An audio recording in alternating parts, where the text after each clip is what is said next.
Olá, amigos da Neurorádio em Pauta, tudo bem?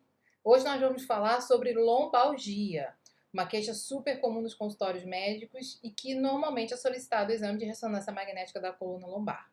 E aí vem escrito protrusão, abaulamento, herniação, o que cada um deles significa e como você vai ver esses achados no exame de imagem. Mas antes da gente começar, já deixa sua curtida, se inscreve no canal, ativa o sininho para receber as notificações e ficar por dentro de tudo que está acontecendo aqui. Vamos lá?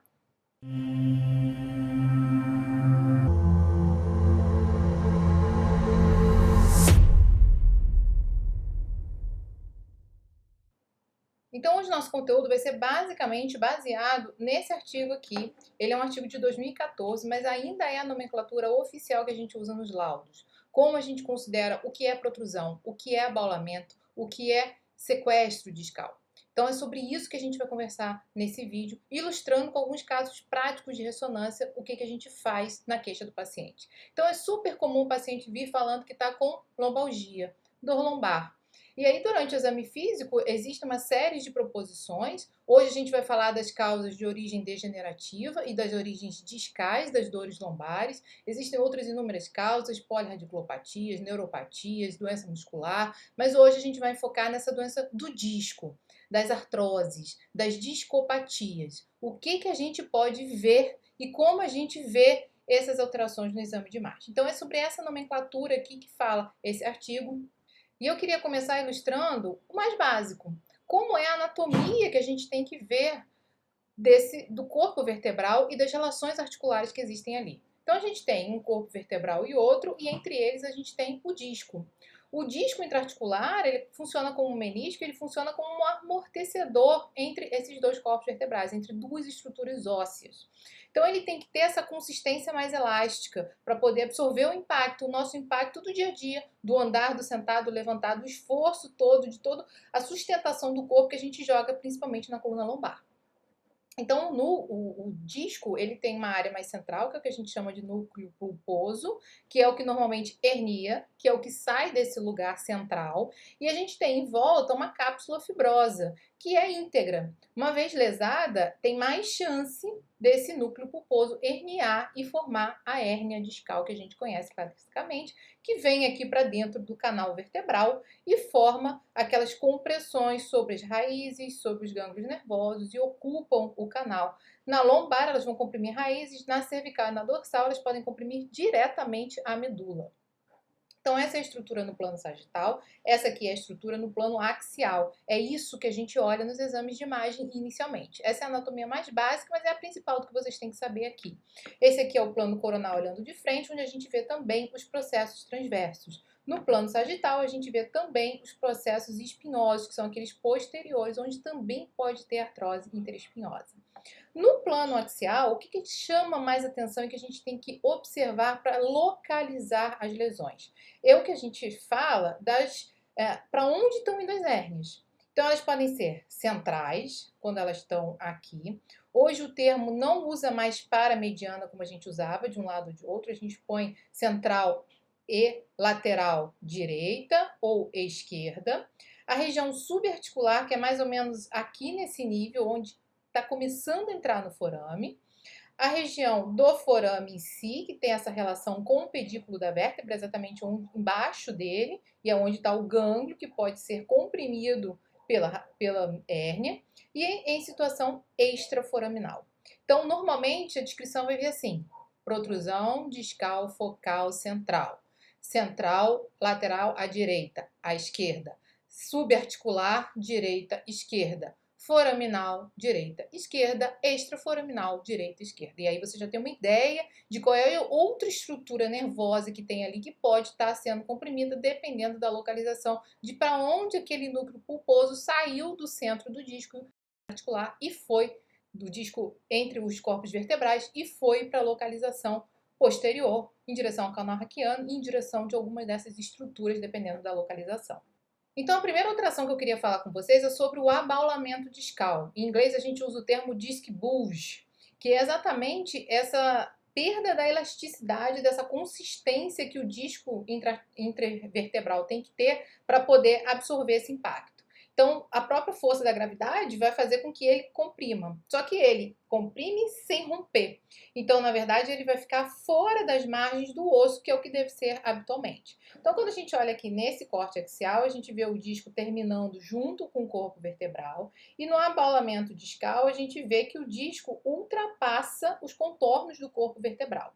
Isso aí é a alteração degenerativa mais clássica. Normalmente, ela vai vir associada de desidratação discal. O que é a desidratação? O disco ele tem um sinal que a gente espera que ele seja hiperintenso no T2. Por que hiperintenso? Porque ele tem água.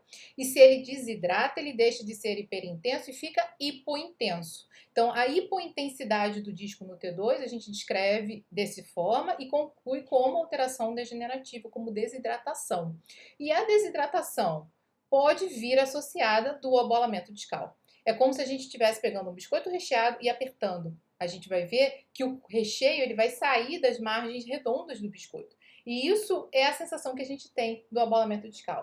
Ele pode ser simétrico, dessa forma, ir para frente e para trás, ou ele pode ser assimétrico. Ir mais para um lado, como a gente está vendo aqui para o lado esquerdo, ir mais para o lado direito, ir mais posterior. Esse abolamento anterior, a gente vê no plano sagital, mas ele não causa muita importância, porque a gente não tem repercussão de compressão de nenhuma estrutura ali naquela região. O abaulamento posterior, o abaulamento que vai em direção aos forames, é que tem esse efeito compressivo mais significativo e que é o que sai relatado no laudo e é o que a gente tem que ficar de olho para conseguir identificar. Então, aqui a gente está vendo uma coluna no plano sagital T2. Por que é T2? Porque o líquor está branco. E aí eu reconheço que é uma sequência T2. Aqui, bem no finalzinho da medula, normalmente ao nível de D12L1, a gente vê o cone medular e a partir daqui é cauda equina. São as raízes que descem dentro do saco dural e a gente vê com esse aspecto aqui de linhas pretas descendo aqui no meio do canal raquiano. Reparem que esse é um paciente jovem e como tem que ser esse disco intervertebral. Ele tem que ter o núcleo pulposo que a gente vê aqui, que tem líquido, como eu falei, brilhando no T2, e em volta a gente vê essa cápsula que faz parte do disco intervertebral, que tem que ser pretinha. Esse é o aspecto normal de um disco. Reparem que aqui, ó, 5, 4, 3, 2, em L2, L3, esse disco já está mais desidratado. Assim como está em L1, ele está mais reduzido de altura e desidratado. Está totalmente preto? Não. Então a gente chama de desidratação parcial. Quando ele está muito degenerado, como esse aspecto aqui mais de L5S1, e a gente vê com dificuldade o disco dentro dele, a gente já pode chamar de desidratação. A gente não chama total, deixa só como desidratação, mas isso já é um início, um passo a mais da desidratação parcial e que tende a chegar como uma degeneração. O que é a degeneração do disco? Quando, além de reduzir o sinal, ele reduz de altura. Então, já é um passo a mais no processo de degeneração discal. Apesar de ser um paciente jovem, a gente já tem alterações discais significativas aqui em L5S1 e também L1, L2 e L2, L3. Então, no sagital eu tenho uma ideia dessa composição de água do disco e eu já passo de um lado para o outro e vejo qual o efeito que a região do disco causa dentro do canal raquiano. Então, a gente já vê aqui que em L5S1 você tem uma insinuação mais significativa para o canal raquiano, que a gente não observa nos demais níveis. Muito legal de ver também no plano sagital são os forames. Então aqui, o forame tem o quê? O gânglio e gordura em volta. O gânglio é preto, como são as raízes, no T2. E se eu tenho gordura no T2, eu vou ter sinal hiperintenso em volta desse gânglio, que é a gordura. E aí, se o disco ele tende a ir lá para o forame e obliterar esse forame, a gente não vai ver essa gordurinha aqui embaixo, como a gente não vê aqui. Ó, reparem que esses forames aqui que estão preservados, a gente vê o gânglio, a raiz saindo, e a gente vê a gordura branquinha em volta dele. Aqui também. Nesse aqui de baixo, de L4 e L5, a gente vê que existe a raiz saindo, o gânglio, mas a gente não vê essa gordurinha. Então, o recesso lateral, normalmente, como a gente chama, muitas vezes vocês vão ver obliteração da margem anterior-inferior do forame, do recesso lateral. O recesso lateral é sinônimo de protrusão subarticular, também é aquela entradinha do forame que eu mostrei para vocês no plano axial, é exatamente essa insinuação do disco para esse componente. Ele encosta na raiz? Pode encostar. Vai dar dor? Não sei. Isso aí é a clínica que vai dizer. A gente só tem como imagem dizer que existe uma insinuação do disco em direção ao forame e que ele pode tocar a raiz. Mas eu não consigo dizer se isso aí é responsável pela clínica, tem que ser o exame físico, tem que ser a queixa do paciente que vai me dar essa resposta. Importante a gente lembrar que entre um nível e outro, na lombar, por exemplo, aqui entre L4 e L5, a raiz que eu estou vendo aqui é a do corpo de cima, é a de L4. Isso inverte porque a gente começa C1 antes, mas na lombar é dessa forma que acontece essa visualização da raiz no forame. O que eu vejo aqui dentro do canal é a raiz de L5, que vai sair entre L5 e S1 e por aí em diante. Quando a gente observa isso aqui no plano axial, a gente já está vendo aqui em L4 e L5, existe aquele disco gordinho, como a gente vê. Né? Ela está um pouquinho fora do contorno do corpo vertebral e ele está se insinuando aqui nessa região. No axial fica mais fácil a gente ver, por exemplo, que não existe compressão sobre o gânglio que está aqui na saída desse forame. Então, existe essa insinuação, mas não existe uma compressão significativa. Provavelmente isso aqui é um início do processo degenerativo que não está levando repercussão mais significativa nesse paciente. Reparem que nos outros níveis, ó, a gente vê gânglio e a gordurinha em volta dos dois lados. A gente vê aqui de novo gânglio e gordurinha. E a gente vê gânglio e gordurinha. Então, aqui, nesse momento, central, central à esquerda, subarticular aqui ao nível da entrada do forame, junto à articulação interapofisária, foraminal, onde está o gânglio, e extraforaminal, onde a gente pode, inclusive, se ela for muito grande, a gente pegar a raiz que já está saindo aqui. Então, importante a gente saber aonde vão ser essas localizações, tanto do abolamento quanto da protrusão. O segundo achado que eu queria discutir com vocês é a protrusão discal. O consenso diz que a gente não tem que usar mais esse termo de protrusão, de disco protruso. A gente tem que chamar o termo de disco herniado, como a gente fala mesmo na prática diária. Eu tenho uma hérnia de disco, é uma hérnia de disco. Mas, na verdade, muitas vezes a gente usa no corpo do laudo o termo protrusão discal e conclui como hérnia discal no nível L4, L5, no nível L3, L4. Independente disso, muitas vezes vai vir escrito no laudo protrusão, muitas vezes vai vir escrito hérnia. Elas querem dizer a mesma coisa e significa o quê? Então, na verdade, o que eu tenho é uma herniação do núcleo pulposo que deveria ser central e ele sai dessa localização e por isso que a gente chama de hérnia. É uma localização do núcleo pulposo onde ele não deve estar. Então, ele vem em direção a essa faixa fibrótica que existe na periferia do disco.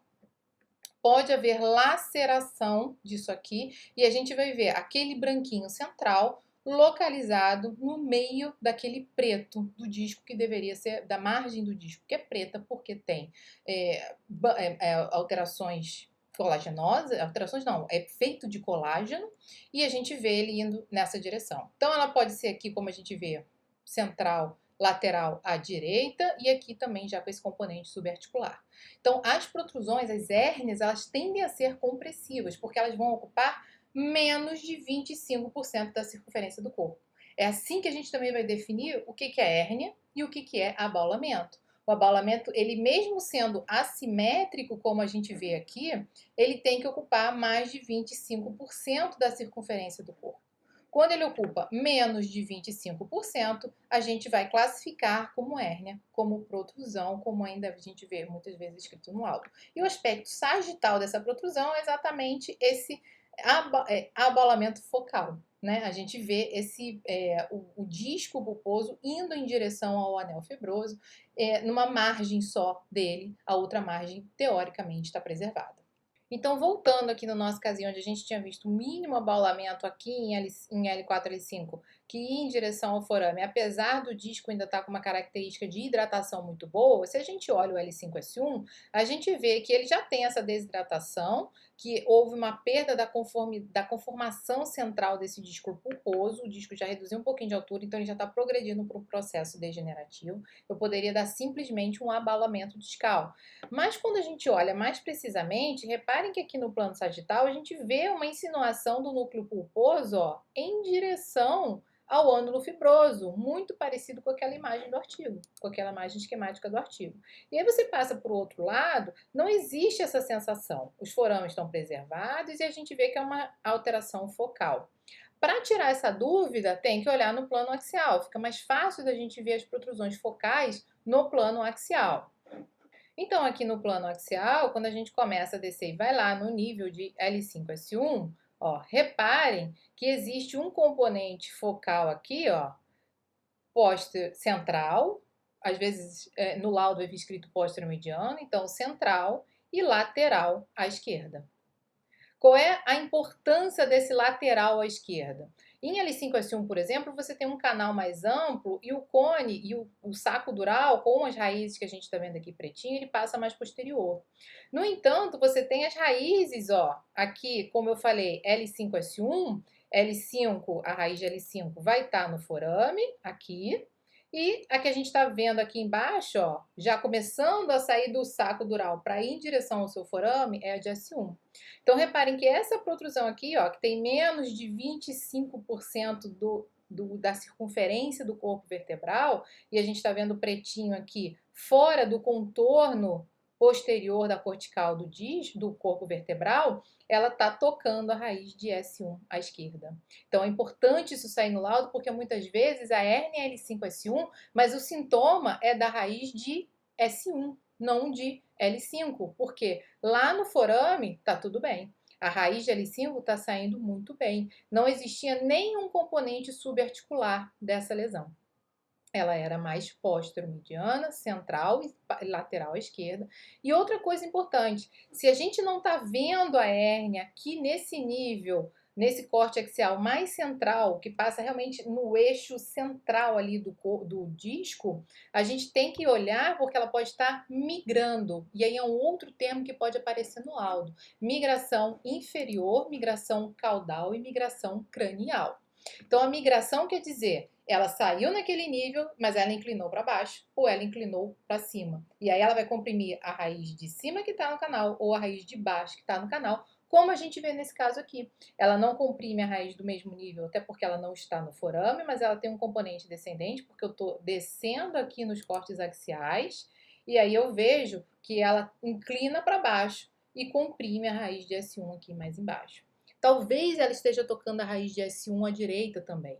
E aí o sintoma vai depender se a gente valoriza esse tipo de achado ou não. O fato é que o saco, ela só está encostando no saco dural, ela não tem uma compressão expressiva. As demais raízes sacrais provavelmente não estão acometidas, não há sintoma relacionados a uma alteração compressiva do restante do plexo lombosacro. O terceiro grande padrão que eu quero falar agora do componente discal é a extrusão. Qual é a diferença da protrusão que a gente está vendo aqui para extrusão que a gente está vendo aqui? É exatamente essa relação do que você tem aqui para trás. Se você tem uma base de implantação maior do que o que herniou, você tem uma protrusão, você tem uma hérnia. Se você tem um diâmetro anteroposterior, se o que herniou é maior do que sua base de implantação, você não tem mais uma hérnia, você tem uma extrusão. E isso vai vir escrito no laudo dessa forma, extrusão discal. É o certo, muitas vezes você vai ver escrito protrusão com sinais de extrusão. Mas, na verdade, o termo correto é extrusão direto, porque a gente vê que houve uma herniação mais significativa e que isso daqui, que esse componente herniado, já está começando a perder contato com o restante do disco intervertebral. E isso aqui é um passo para evoluir para o que a gente chama de sequestro discal, que é o nosso próximo assunto. Então, só reparem aqui como a gente olha no plano sagital e vê a hérnia sair Esse aqui é a hérnia e ela aqui, ó, já começou a migrar inferiormente. Muitas vezes a extrusão tá aqui exatamente nesse mesmo nível, muitas vezes ela também pode migrar inferiormente ou cranialmente, como a gente viu naquele caso de protrusão. O quarto grande grupo de alteração discal que a gente precisa saber também como identificar na ressonância é então o sequestro discal. Muitas vezes a gente fala em sequestro do disco, pode ficar um termo esquisito no laudo e de entendimento. Mas o que significa? Significa que teve uma hérnia que perdeu o contato com o ânulo fibroso. Então ela está solta dentro do canal raquiano. Essa que é a importância da gente saber o que é o sequestro discal. Então, o ideal é que você ponha, descreva como uma imagem ovalada, que está ali, posterior, às vezes ela migra também, fica posterior ao corpo, totalmente destacada, às vezes ela migra e fica ainda adjacente ali ao disco, mas isso não necessariamente acontece. Você vai dizer onde está e vai dizer que a imagem é compatível com sequestro discal. Ele vai ficar bem pretinho, com o tempo isso aqui vai ser totalmente absorvido e fica preto, a gente não vê mais o núcleo pulposo brilhoso, como a gente vê nas hérnias mais agudas.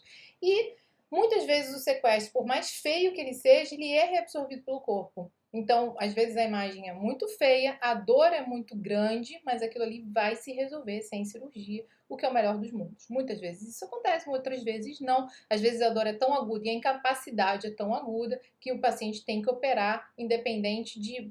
não existe chance de esperar isso resolver. Mas o sequestro não é o fim da linha. Muitas vezes a gente vê a melhora do sequestro discal nos exames de ressonância de follow-up. Então, no plano sagital que a gente tem é isso, o disco pode voltar com esse aspecto mais normal se já não for um disco em processo de degeneração e a gente vê um segmento do disco totalmente fora. Qual é a grande dica de ressonância que existe para a gente falar que é sequestro e que não é extrusão? Muitas vezes o disco ainda fica aqui nessa região. Quando ele migra para cá, ou para cá, posterior ao corpo vertebral, fica mais fácil. Mas muitas vezes ele está aqui coladinho. Mas o cirurgião precisa saber se aquilo ali ainda tem correspondência com o disco ou não, se já foi destacado. Então, na verdade, o que a gente tem que olhar é no T2. Se no T2 você já volta a ver aquela margem hipointensa em volta do núcleo pulposo, é porque destacou. Eu consegui separar já os dois fragmentos e é como se a gente voltasse a corticalizar o núcleo pulposo, a gente voltasse a corticalizar aquele disco que está ali doente. Então, grande dica é, margem de T2, tá preto, né? Tá hipointenso no T2, na margem do fragmento e aqui posterior ao núcleo pulposo, a gente pode sugerir realmente que é uma imagem de sequestro discal e botar isso no laudo e ver isso com mais certeza e não pensar que pode ser só, por enquanto ainda, uma imagem de extrusão. E falando brevemente dos processos degenerativos, dois que eu queria citar aqui que são extremamente importantes e comuns de aparecer no laudo, que são os nódulos de Schmoll. Na verdade, o nódulo de Schmoll muita gente chama de hérnia de Schmoll. A hérnia, eu não gosto de usar esse termo, parece que hérnia a gente está falando do disco para trás, em direção ao canal raquiano, mas não é isso. O nódulo de Schmoll é uma herniação que vai em direção ao corpo vertebral, então você tem um processo degenerativo aqui e o núcleo pulposo hernia para dentro do corpo. Muitas vezes vai parecer que a parte central do corpo vertebral está com altura reduzida, mas a gente tem que ver se aquilo ali é secundário ao nódulo de Schmoll ou se foi secundário a alguma fratura por qualquer causa, traumática, patológica, osteoporótica, enfim, N causas de fratura que não é o nosso objetivo de hoje. Mas, na verdade, é muito comum a gente ver uma redução da altura do corpo na região que houve a herniação do núcleo pulposo, que a gente chama de nódulo de Schmoll. E um segundo componente degenerativo que eu acho que não pode faltar no nosso vídeo de hoje é a classificação de Modic. A hérnia dói? Dói, porque ela comprime. O abaulamento dói, também pode doer porque pode ter compressão nervosa associada. A extrusão nem se fala. Mas muitas vezes a gente não vê hérnia, a gente não vê uma alteração discal tão expressiva e o paciente tem dor, continua tendo aquele quadro de lombalgia. Então, uma das explicações viáveis é você ter o edema ósseo. O edema ósseo dói. Então, como a gente pode usar essa classificação do edema ósseo a nosso favor? E aí a gente tem a classificação do Modic. O Modic 1 é o edema. Então, como é o edema? É líquido, então ele vai brilhar no T2 e no STIR e ele vai ficar hipointenso no T1, que é o que a gente está vendo aqui. hipointenso no T1, brilhando no T2 e no STIR.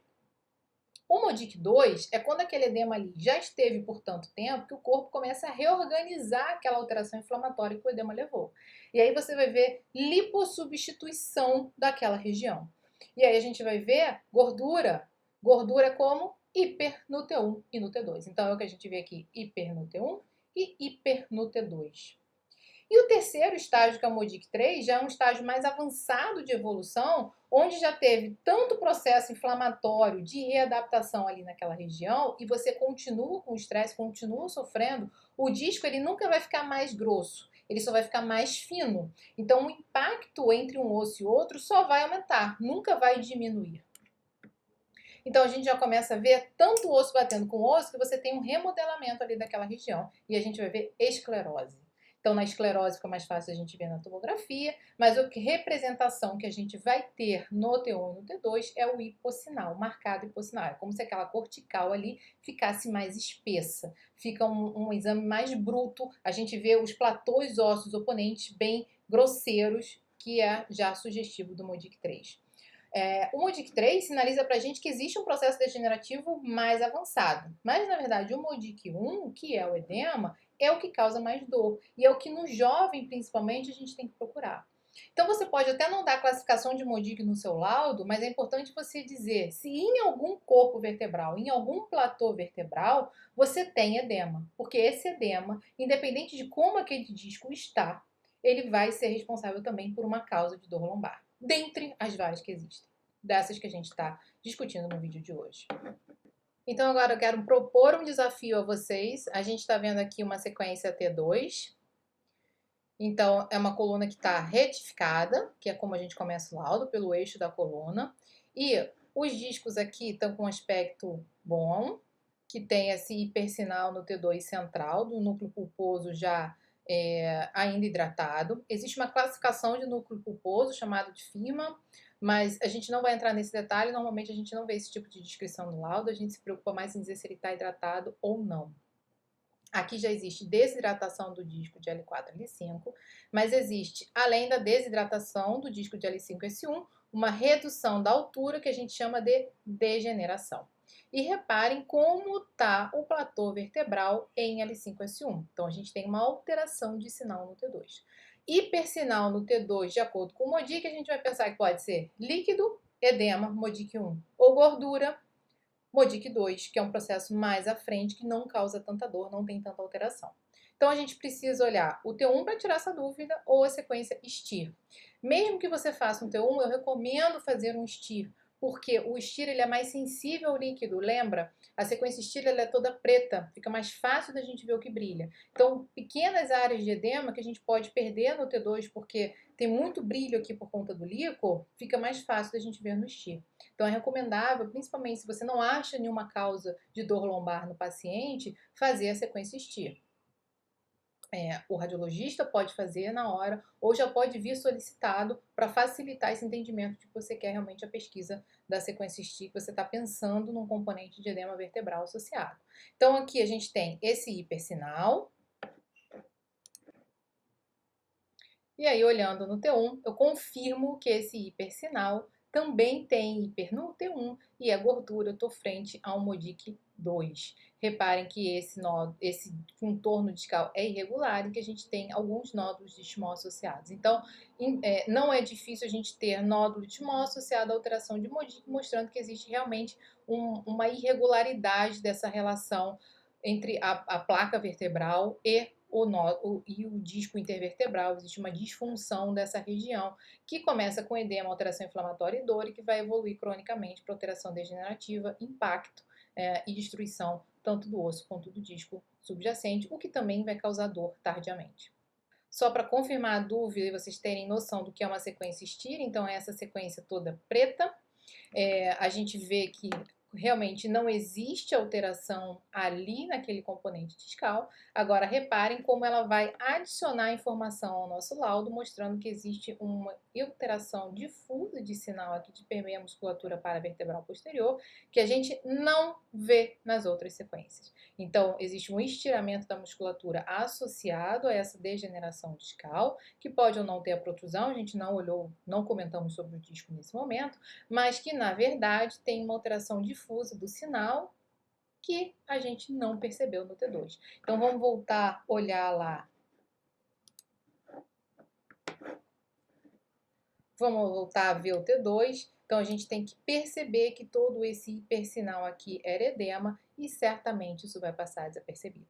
Então, assim, é importante a gente fazer o STIR, principalmente em história de trauma e em histórias que a gente olha uma causa de dor lombar, mas que a gente não vê nada nas sequências convencionais. Muitas vezes esse exame poderia encerrar aqui porque ele já tem uma alteração degenerativa discal, mas reparem como o STIR adicionou informação. Isso aqui era um paciente jovem também com história de trauma recente, por isso que a gente fez o STIR e mostrou toda essa alteração da musculatura que seria muito difícil da gente identificar somente com esse hipersinal no T2. Muito bem, então hoje a gente falou das alterações relacionadas à discopatia lombar. O que é a protrusão, o que é a hérnia, o que é a extrusão discal. Além disso, fizemos uma breve análise das alterações de disco associadas, né? Tanto a degeneração quanto as alterações de platô vertebral que podem estar relacionadas também a esse componente discal. Se você gostou, deixa sua curtida, acompanhe os outros vídeos do canal, recomenda a quem você acha que pode se beneficiar dessas informações. A sua ajuda é super importante para o nosso crescimento e você faz parte disso. Acompanhe a gente também no Instagram, no @neurorádio em pauta. Lá tem outros casos discutindo essas patologias de coluna. Te vejo por lá e te vejo por aqui. Um abraço e até a próxima.